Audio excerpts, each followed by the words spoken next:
Hello Stud-Scribers, Red Suit Studs here. In my last two videos I unboxed and built the new LEGO Star Wars UCS Razor Crest. And today we're finally going to be reviewing it. So if you haven't seen those two videos yet, go check them out before you watch this one. So without further ado, let's get a good look at this new Razor Crest. What do you think, Grogu?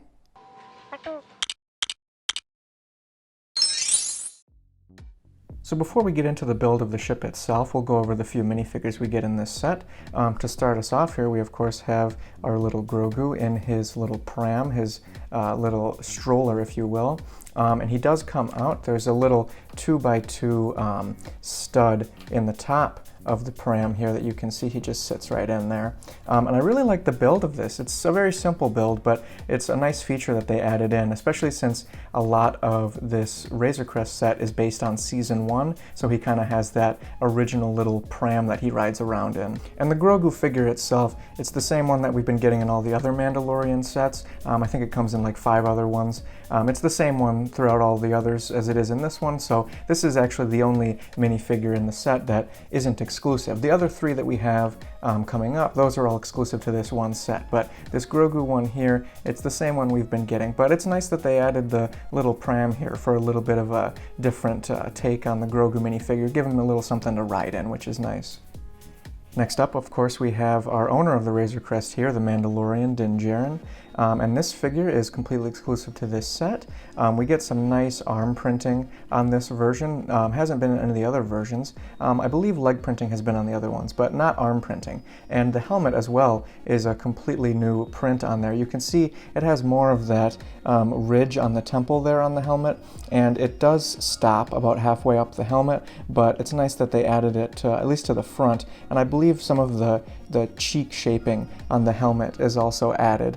And it isn't on any of the other Mandalorian helmets. So the new helmet mold, or not mold, the new helmet print has a really nice added details compared to some of the other ones. And as you saw there, he does have a face print in this version, and I believe it's the same one that was in the N1 Starfighter set, so nothing new with the face there, but we have nice arm printing and a new helmet, which is really nice, so exclusive figure to this set here with all those added details. Our next exclusive figure, the Mythrol, as shown in Season 1 and one of the episodes in Season 2 as well, is Din Djarin's captive on one of his bounties in the first episode. So it's a kind of a strange figure to add onto the Razor Crest. I figured they might add someone a little bit more recognizable, like maybe IG-11 or Greef Karga perhaps, but I guess since those were in the other Razor Crest, they wanted to give us something a little bit different. So it's nice that we get an exclusive figure here, albeit kind of a strange choice, but it's a nice one to add in nonetheless. So he has his little handcuff accessories there, of course, since he's now being taken in by the Mandalorian. And he has front and back printing, nothing on the arms or legs. It's a pretty simple figure, but he also does get some back printing on his head there, which is nice. That way it's not just on the face there. So no double-sided face either for this one, of course, since he's just a head, no hair or anything to cover it. So they just decided to add some details like on the back of his head there, some scales or something. So a nice exclusive figure to this set as well. And finally, we have the Mandalorian's mechanic friend, Kuiil. And this is an entirely new head mold for Kuiil here. It's pretty different from, I feel like, what a lot of people were expecting, because his character did appear in the LEGO Star Wars game that came out recently, and the head mold was a little bit different from this. But of course, that game came out a bit ago, so they kind of had a different design for this one here. But he also has a brick-built backpack here with some front and back printing, and he has the short child legs, of course, since he's a smaller guy.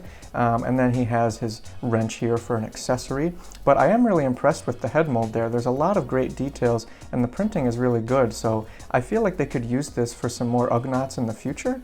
Maybe not the exact mold, because he does kind of have that unique pilot helmet with the goggles there, but the face mold is really nice, so I feel like they could use that printing a lot for maybe some Bespin sets down the road. But yeah, this is our last minifigure here. We do have one little extra to add on top of it, just like Grogu's pram. Kuiil gets a blurg to ride on here, but I am a little disappointed that we only got 4 minifigures in a $600 set. Granted, 3 of them are exclusive, but I kind of wish we got a couple more, but the ones that we do have are really nice. So like I said, we get a brick-built blurg here. Try saying that 3 times fast. Brick-built blurg. Brick-built blurg. Brick-built blurg. Brick-built blurg. Brick-built blurg. For our Kuiil minifigure to ride on. And I would have liked it to be like an entirely new mold, perhaps, like how some of the dewbacks or some of the other LEGO Star Wars creatures are made, especially for that $600 price point. It would have been nice to have that mold, but for a brick-built creature, it is pretty nice. I really like how they did the arms here with those kind of droid arms, and then the teeth with the 1x1 studs with the pegs on them, and we get a printed tile for the eyes there. So it's really nice for a brick-built blurg here. And I like how on the tail here, it can move a little bit. It's on a little connector in the back there, and I like the pieces they use for the feet as well. And then of course we can have a character ride on it by placing them up top there. So yeah, it's a nice little build to add on to. It's kind of similar to how Grogu gets his little pram, so it's nice that we get something for Queel to ride on here. I just kind of wish we would get more minifigures with this set, especially with that $600 price point, or at the very least have a molded blurg here instead of a brick-built one. But I do like how they did this one, especially with the shaping with some of those rounded tiles to make up the body. So now that we've checked out all our minifigures, let's put them on the display stand. So with this set being a UCS set, we get a nice little display plaque here with a big old sticker on the front with some information about the Razor Crest. And then we have some spots here on the display stand for our minifigures. And I do wish that they would have implemented this sooner, because I remember when I got the UCS Millennium Falcon, there's no display stand for that. You just kind of get the plaque here. But this is a really nice feature because you can place your minifigures here. We get a little spot for Queel. And then there's some nice tiling done throughout it where it's pretty much studless apart from where you put the actual minifigures on. So it's a really nice feature to add on to a UCS set here with this display stand. So it's nice to actually be able to display your minifigures with the plaque. So it's a really nice feature they added on here. So now that we've got the minifigures out of the way, let's check out the Razor Crest. But real quick before I continue on with the video, I know you all know what this is. I've hidden a LEGO Minikit somewhere in this video. Let me know in the comments where you were able to find it. Alright, so here she is, our final build for the UCS Razor Crest. It is definitely very big. I don't think it's as big as the UCS Millennium Falcon. I believe this one, it's about 20 inches wide by about 30 inches long, and it's about 10 inches tall. So it's definitely close to the Falcon, but I think that one's just a little bit bigger. But we'll get into all the details here. There's plenty to talk about, but just general first impressions here. It is very sturdy. It's a great model for sturdiness. I'll show you later how all the pieces kind of come off here to check inside, but just at first glance, whenever I carry it, it is very heavy. Probably just about as heavy as the Falcon, but it's very sturdy. With the Falcon, sometimes I get scared that pieces are going to fall off because there's so many panels on the top, but everything in this set works together so well that it's very tight and compact and solid. I'm never worried about anything falling off on this set, which is a big positive there. So just to compare here, here we have our other Razor Crest that came out back in 2019, I believe, just the regular version. And you can see just based on that right there, it's definitely a lot larger. You could probably fit about 3 of those, maybe even 4 of those Razor Crests with this one here, because I think this one is a little bit over 1,000 pieces, and this one here is over 6,000. So, and then we actually have our biggest Razor Crest model to date here, our Microfighter Razor Crest. Isn't that something? Look at that. You can probably fit about 60 of those in the UCS version, but there we have our just our general scale between the 3. Don't ever talk to me or my son again, or my son's son again. So before we go inside the Razor Crest and check out all the cool details there, let's just look at the outside, because there's a lot to see on the outside here too. So just kind of starting up by the cockpit area here, you can see we have kind of the twin mounted guns here. It's actually a really funky way of building these. They were kind of difficult. There's a lot of intricate pieces going in there between pins and axle pieces and plates, and it's just a lot of stuff going on there. But it definitely pays off once you get the full build done, because it looks really cool with all the intricate pieces. Like you have some ski pieces here, just some plates, some just edge pieces, just gears, a whole lot of different stuff going on. But it looks really nice once it's all put together. Then of course we have one of our landing gear down here. Going from building the Millennium Falcon UCS set to this one, the landing gears were certainly a lot easier on this one. I remember those being a real pain in my butt trying to build those, and you have like 6 of them. Here we just have 3. This one is the only one like that, and then there's 2 like this, but these were really easy to build, and they look pretty cool, and they sit real nice too. Then we'll go over to the side here. You can see we have some nice yellow tiling, and you could probably see on that older Razor Crest set, it isn't very colorful with the yellow. It's kind of like more like this tan nougat color versus yellow, so it's really nice that we get some yellow accents on here. We have some stickers up top to show those stripes, but then here it actually turns into some tiles, some 1x4s, 1x3s, so I'm glad that they actually implemented it into the build versus just being stickers. But speaking of stickers, this set hardly has any for a UCS set. I was really expecting a lot more, but these are printed here. There's a little sticker here, but there's hardly any stickers on this whole thing. There's a few on the inside, but a lot of them are real big like this, these big plate stickers. These aren't even that small, so they're all very easy to put on. So as far as stickers go, this set definitely gets my seal of approval because there's only like 1 sheet of stickers, and it's not a big sheet at all, and they're really easy to put on. And then you can see here we have one of the loading doors that flips out all the way to go inside, and there's another one on the other side there, so you get a door on both sides here, and it flips right back into place, and then you just kind of pop it in there. And then coming down around here, you can see how they kind of cover the landing gear here. So it's actually, before you put the rest of the foot on to the landing gear, you actually slide this piece in to place here, and it kind of clicks in, and then you build the foot. That way the innards of the ship, I guess, are kind of covered up here, and then the foot can come out. And unfortunately with this set, you can't actually flip the landing gear inside to have it be like flying, I guess.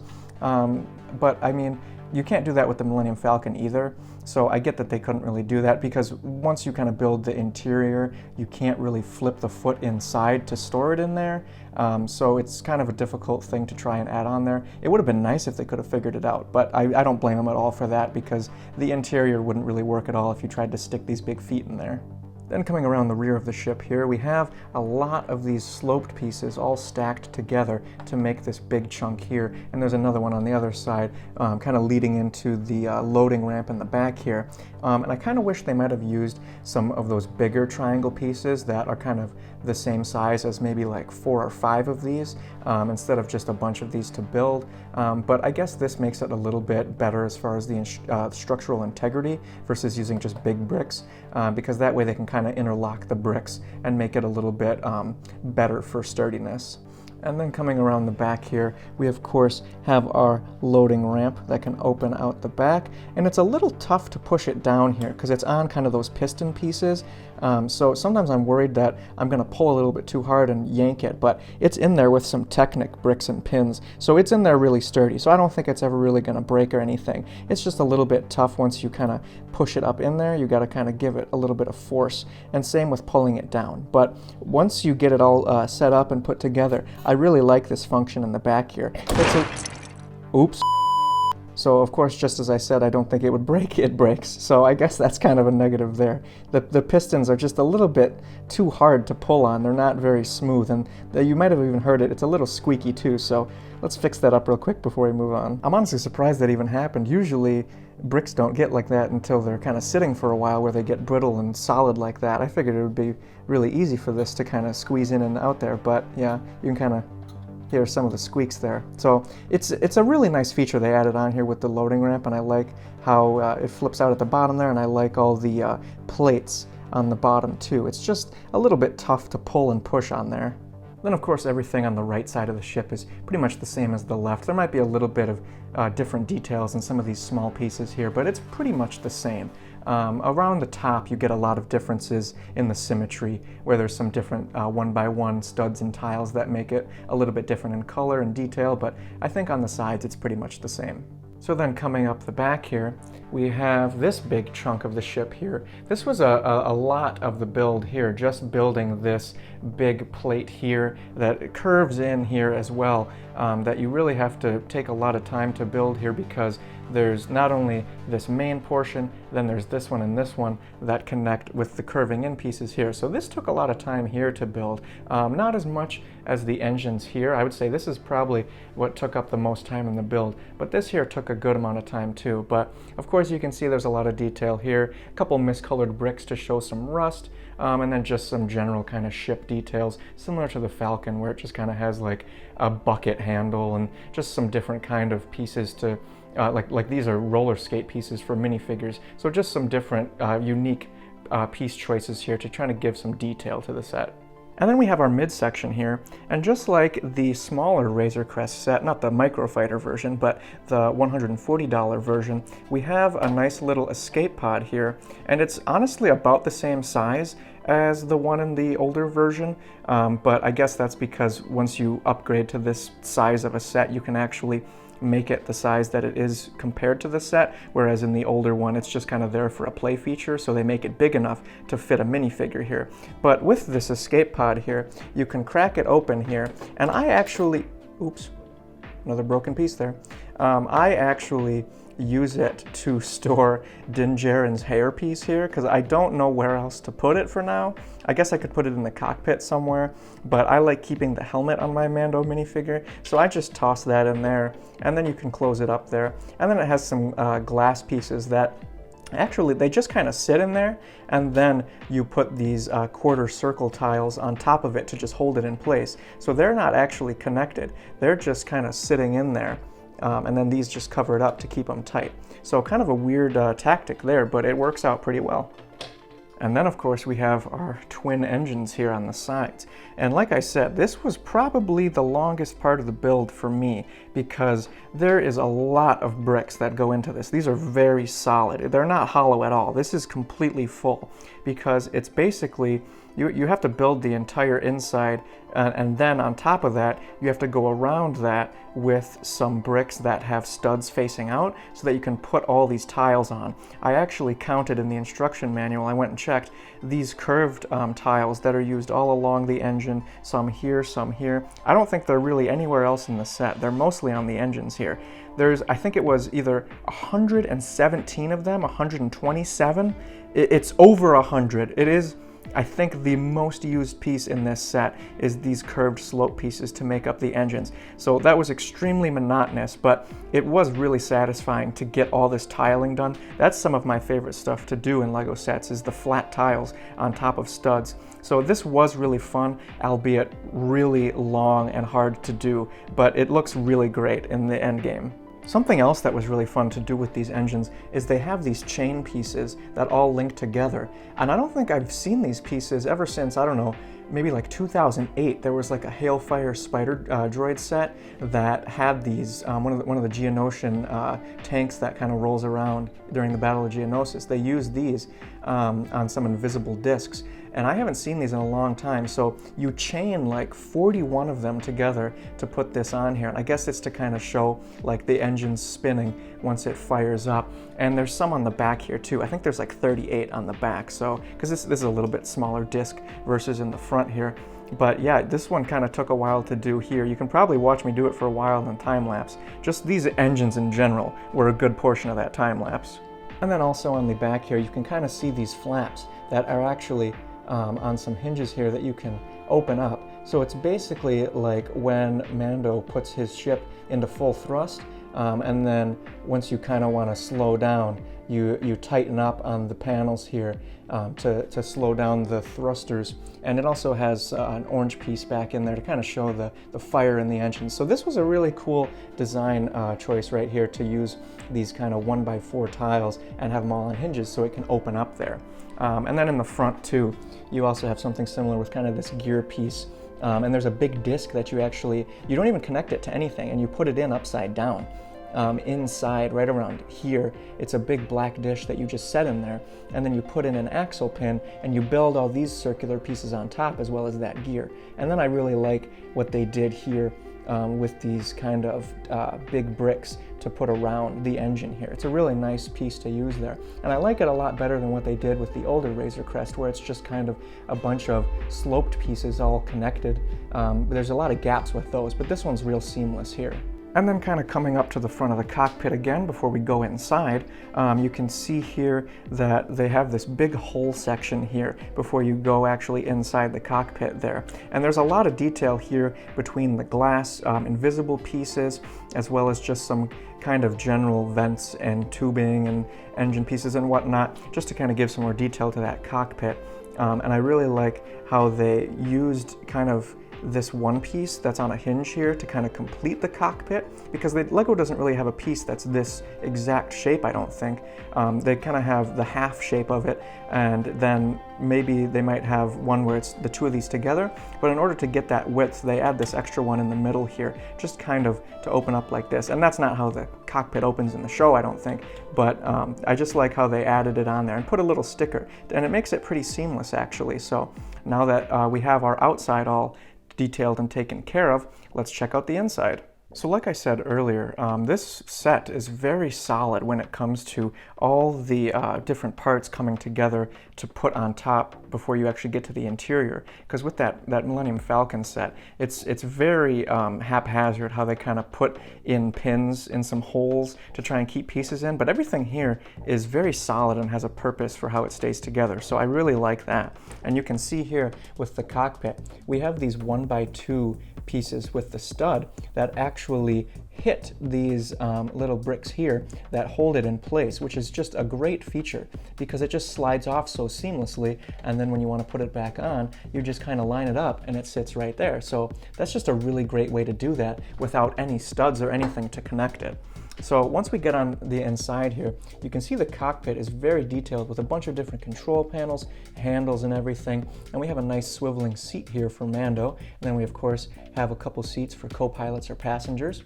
And then there's a door here that kind of opens up into the back where they would come up the ladder. You can see there's a hole there. And once I get inside, you'll see the ladder too. So I kind of wish they could have figured out a way to actually open this the way the door opens in the show. But I mean, it's kind of tough with the way Star Wars doors open because they usually like open up or down. So there's not really a good way you can implement that into a build. So I do like the design of the door. It's spot on to the show, and putting it on the hinge isn't that bad of an idea. So it is nice that it is an openable door and it's not just built in there. But I mean, I guess it would have been cool if they could have figured out a way to slide it up and down or something. But this is good for what we can do. And then in the back of the cockpit here behind the door, we actually get a nice little spot. You can see there's a peg piece there, a 1x1 stud. You can place Grogu on his little pram on the inside there, and then you can see, of course, he has his little tank with the eggs in it. And I had seen some people talking about this online, how the eggs are a wrong color. It's actually an ice cream piece from a lot of the other sets, and it does come in orange, so I'm curious why they picked white here. So it would have been nicer if they got that color correct, but you know, LEGO, they're not always best with keeping colors accurate to things, but it is a nice little Easter egg there. Hey, pun intended, Easter egg. Very funny. But it is nice to have that there, and this nice little area for Grogu. And then to top it all off, you can actually take this entire back piece of the cockpit out, because then you can see inside here, there's actually Mando's bed there that he lays in the show sometimes, and then you can see around the side here, you can see that ladder where they come up to get into the cockpit. So get ready for a lot of details here, because we're gonna go inside and there's a whole lot to cover. So you saw how I started with taking the cockpit piece out here first. I haven't really found like a perfect way to take everything apart here, but I have noticed that for this midsection here, you do want to take the engines off here first, because that's kind of what holds the rest in place there. So getting those off first is a good idea. And then of course, you take this piece off here, and then the back one to the middle section. So everything fits really seamlessly in here, and it all fits on some stud pieces that I'll show you here, mixed in with some flat tiles. That way they don't stick to the build and make it hard to take off. They're really easy to lift off. So yeah, you can see all the 2x1 studs there that are mixed in with some flat tiles. That way they don't get stuck on the build, but they stick in just enough so that it's nice and tight for displaying and it doesn't fall apart on you. All right, so we're gonna get a little cramped here, but we're gonna show all the details on the inside here. So we get this little generator piece here that's actually wired up to the wall on the other side of the hull here. And then we also get like a little dining area, I guess, a bowl with some food there. And if you open up some of those Imperial crates, you actually have some detonators in them. So he's kind of mixing some firepower there with the dining section. So let's hope Grogu doesn't get in there. And speaking of Grogu, we actually get this nice little tile with a sticker on it. And I believe it translates in the Star Wars language to child on board. So that's a cute little sticker that they added. And funnily enough, they added it on top of a gun rack. So I guess at first, my first guess that sticker was going to say like Grogu keep out or something before I translated it, since it's the gun rack. But I really like how they built this here with this kind of studless design. And then with the doors that kind of open up here, and they kind of hang a bunch of different weapons in here. I like how they added a rifle and a couple pistols, and I like how they added one with a different color too, just to give some variation to the inside of the cabinet there. And of course, a lot of these details actually do come out of the set. So you can take this out if you want, and you can see how it just clicks onto a couple studs there. So I like keeping it in here just to keep the whole set together, but you can take it out if you want for some extra detail. And then to the right of that, we have Boba Fett's armor here, which I thought was a little weird considering that this set was based a lot on Season 1, and he doesn't get Boba's armor until the beginning of Season 2, so I thought that was a little bit of a weird detail, but it's really cool that they added it in here. I do wish that they would have got like a different paint job on it, since at this point in the show when he gets it, it's a little bit more worn down and not as green, but LEGO's a little lazy about paint jobs like that sometimes with accuracy, but it's still nice that we got it in there at least. And then we're going to spin the set around here to check out the other side. And on the other side, we get our carbon freezing chamber where he kind of puts his bounties. And I believe this is kind of an open spot here, and you can see that there's some open studs there to kind of put your Mithril character, since he gets frozen in that first episode.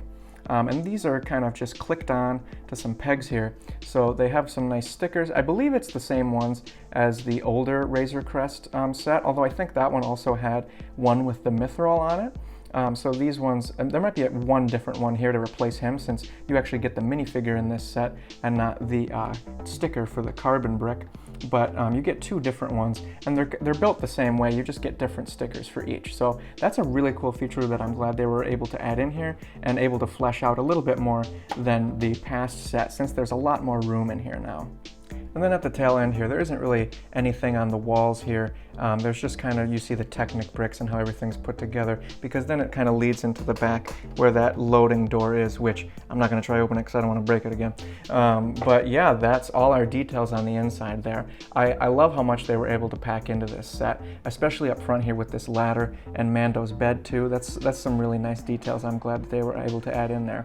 And the cockpit as well. There's just so many different panels, and the swivel chair is nice, and I like how they even added the kind of the handlebars and everything with some unique pieces there, with like a hinge brick piece and a pistol. So really, really cool things that they were able to do with all the designs on the inside. So I can only imagine how long the designers took creating all this on the inside, but it really shows.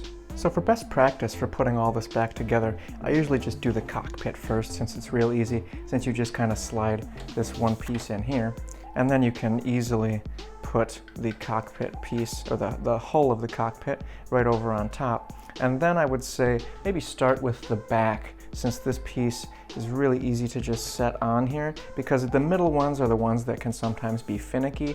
So I would usually put kind of this angled one next. That way it kind of sits right in between there, because it kind of goes under the cab of the hull here a little bit, and then it just kind of sits tight in there. And then I would put kind of the back end of the middle here, just so that I can fit those thrusters in there nice and tight, because those are the ones, they're the heavy ones, and I want to be real careful with these here. But like I said earlier, everything goes together real easily, nice and seamless. I just got to get it on the studs there, and there it is. There she is, all put together. It's, like I said earlier, it's very sturdy as compared to some of the other UCS models. Very solid. I'm never really worried about anything falling apart on this one, which is great, because with something this big and this expensive, you want to be real careful with it. So I really enjoy this set all around. So let's get to my final thoughts here. So overall, I am very pleased with this set. I have very few negatives to talk about. Maybe aside from a couple sore thumbs doing these engines because of all those hinge pieces, 127 of them. And maybe just some of the minifigure selection. I wish we would have got a little bit more, especially for the price point. You only get 4 figures, but it is nice that we get those brick builds with the blurg and the pram, and it's nice that 3 of the figures are exclusive, so as long as they don't show up in any other sets, I think I'll be satisfied with this selection. Maybe just an IG-11 or Grief Karga added in there would have been nice. They don't even have to be exclusive, they could have been the old models, just to have a little bit more variety, but what we do get is really nice, and having 3 exclusives is a good plus. And as far as the actual build of the Razor Crest goes, I've been saying it the whole review, but just everything in this set is so purposeful and so meticulously put together. I'm never worried about it falling apart really, and just everything falls into place so nicely, especially when you take everything off to check out the interior. It all goes into place so seamlessly, so I'm just really impressed with this build. And I'm such a fan of the Razor Crest in the show, so I was really excited about this set. I was just a little bit hesitant because of that $600 price point, but I'm glad I jumped the gun on this one and got it because I'm really impressed with what they were able to do with capturing the magic of this ship.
If you enjoyed this video, don't forget to Stud-Scribe.